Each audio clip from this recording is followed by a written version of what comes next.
വിശദമായ വാർത്തകളിലേക്ക് കടക്കുകയാണ്. ആദ്യം നമ്മൾ ഒരു അന്തർദേശീയ വാർത്തയാണ്, സങ്കടകരമായ വാർത്തയാണ്. ഏറെ നാളായി ഇസ്രായേൽ ഹമാസ് യുദ്ധം അവസാനിച്ചു എന്നുള്ള നിലയ്ക്ക് തന്നെയാണ് നമ്മളെല്ലാവരും കരുതിയിരുന്നത്. അതിൻ്റെ ഉടമ്പടികളടക്കം ഒപ്പിട്ട് കഴിഞ്ഞു, അതിൻ്റെ ആദ്യഘട്ടം വരെ തുടങ്ങിക്കഴിഞ്ഞു. അതിൻ്റെ ഇടയ്ക്കാണ് ഇത്തരത്തിലൊരു വാർത്ത കൂടി വരുന്നത്. ഇസ്രായേലിലെ ടെല്ലവീവിൽ 3 ബസ്സുകളിൽ സ്ഫോടനം. 2 ബസ്സുകളിലെ ബോംബുകൾ നിർവീര്യമാക്കി. നിർത്തിയിട്ട ബസ്സായതിനാൽ ആളപായങ്ങളൊന്നുമില്ല. സംഭവം ഭീകരാക്രമണമെന്ന് സംശയിക്കുന്നതായി ഇസ്രായേൽ പോലീസ് പറഞ്ഞു. വിവരങ്ങളുമായി വിസ്മയ പ്രകാശ് ചേരുന്നു. വിസ്മയ, ഈ ആദ്യഘട്ടം ഇപ്പോൾ ഞാൻ സൂചിപ്പിച്ച പോലെ തന്നെ ഇസ്രായേൽ ഹമാസ് അനുനയ ഉടമ്പടിയുടെ ആദ്യഘട്ടവും 2ാം ഘട്ടവും എല്ലാം പുരോഗമിച്ചുകൊണ്ടിരിക്കുകയാണ്. ബന്ദികളെയൊക്കെ മോചിതരാക്കിക്കൊണ്ടിരിക്കുകയാണ്. ആ ഒരു സമയത്താണ് ഇപ്പോൾ വീണ്ടും ഒരു ആക്രമണം ഉണ്ടായിരിക്കുന്നത്. അത് ഭീകരാക്രമണമാണ് എന്ന് ഇസ്രായേൽ പോലീസും കൂടി പറയുന്നു. പറയൂ, എങ്ങനെയാണ് കൂടുതൽ വിവരങ്ങൾ? കാളിദാസ്, ഈ ഇസ്രയേൽ ഹമാസ് വെടിനിർത്തൽ 3 ആഴ്ച പിന്നിടുമ്പോഴാണ് ഇങ്ങനൊരു സ്ഫോടന പരമ്പര ഇസ്രയേലിൽ നടക്കുന്നത്. അതായത് ഇസ്രയേലിലെ 2ാമത്തെ വലിയ നഗരമായ ടെൽ അവീവിലാണ് ഇത്തരമൊരു സ്ഫോടനം നടക്കുന്നത്. 3 ബസ്സിലായിരുന്നു സ്ഫോടനം ഉണ്ടായിരുന്നത്. അതിലെ 2 ബസ്സിലെ ബോംബുകളാണ് ഇപ്പോൾ നിർവീര്യമാക്കിയിരിക്കുന്നത്. അതിൽ ഏറ്റവും സന്തോഷകരമുള്ള ഒരു കാര്യം എന്താണെന്ന് വെച്ചാൽ, ഈ ബസ്സുകളിൽ ആളുകൾ ആരും തന്നെ ഉണ്ടായിരുന്നില്ല. അതുകൊണ്ട് തന്നെ ആളപായങ്ങളൊന്നും ഇല്ല എന്നുള്ളതാണ് ഏറ്റവും ഒരു നല്ല കാര്യം എന്ന് നമുക്ക് പറയാൻ പറ്റുന്നത്.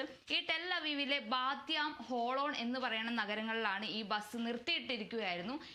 അതിൽ പോലീസ് പറയുന്നത് എന്താണെന്ന് വെച്ചാൽ, അല്പസമയം കഴിഞ്ഞതിന് ശേഷം ആ ബസ്സുകളിൽ ആളുകൾ കയറുമായിരുന്നു. ഒരു പക്ഷെ ആളുകൾ കയറിയിട്ടാണ് ഇത്തരം ഒരു ബോംബ് സ്ഫോടനം ഉണ്ടായിരുന്നു എങ്കിൽ ഇത് വലിയൊരു സ്ഫോടനം തന്നെ, അല്ലെങ്കിൽ വലിയ ഒരു ആളപായം തന്നെ അതിൽ ഉണ്ടാകുമായിരുന്നു.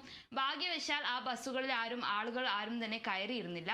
മാത്രമല്ല, ഒരു ബസ്സിലെ ബോംബ് മാത്രമേ, അതായത് അതിന്റെ സമയത്തിന് കുറച്ച് മുന്നേ പൊട്ടിയത് കൊണ്ടാണ് ഒരു ബസ്സിലെ ബോംബ് പൊട്ടി. അതിന്റെ 2 ബസ്സുകളിൽ പിന്നീട് അന്വേഷിച്ചപ്പോഴാണ് 2 ബസ്സുകളിലെ ബോംബ് കാണുന്നതും അത് നിർവീര്യമാക്കാൻ കഴിഞ്ഞതും.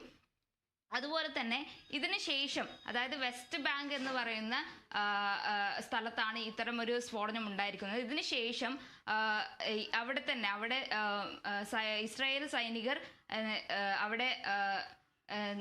അവിടെ തമ്പു കൂടുകയും അതുപോലെ തന്നെ അവിടെ നിരീക്ഷണം ഏർപ്പെടുത്തുകയും നിലവിൽ ചെയ്തിട്ടുണ്ട്. അതുപോലെ തന്നെ രാജ്യത്തെ എല്ലാ ബസ്സുകളും, ട്രെയിനുകളും, ലൈറ്റ് റെയിൽ ട്രെയിനുകളും ഗതാഗത മന്ത്രി മിരി റെഗേവ് നിർത്തിവെച്ചതായിട്ടും ഇസ്രായേലി മാധ്യമങ്ങൾ നിലവിൽ റിപ്പോർട്ട് ചെയ്തിട്ടുണ്ട്. ഇതിൽ ഒക്ടോബർ 7 തന്നെ ആക്രമണത്തിൽ ബന്ദികളാക്കിയ 4 പേരെ ഹമാസ് വിട്ടയച്ചതിന് ശേഷമാണ് ഇങ്ങനൊരു സ്ഫോടനം ഉണ്ടാകുന്നത്. അതുപോലെ തന്നെ ഇതൊരു ഭീകര സ്ഫോടനമാണോ എന്നുള്ളതും ഇവർ തന്നെ സംശയിക്കുന്നുണ്ട്. എന്നിരുന്നാലും ഇതിൽ ആളപായം ഇല്ലാത്തത് തന്നെ ഒരു വലിയൊരു സന്തോഷമുള്ള ഒരു കാര്യമാണ്. കാളിദാസ്. ശരി വിസ്മയ, എന്തായാലും വീണ്ടും യുദ്ധത്തിലേക്ക് കടക്കാനാണോ ഇപ്പോൾ ഈ ഒരു സംഭവങ്ങളെല്ലാം നടന്നിരിക്കുന്നത് എന്ന് വ്യക്തമല്ല. ഇതൊരു ഭീകരാക്രമണമാണ് എന്നുള്ളൊരു സംശയം ഇസ്രായേലിനുമുണ്ട്. വിസ്മയ പ്രകാശാണ് വിവരങ്ങൾ നൽകി.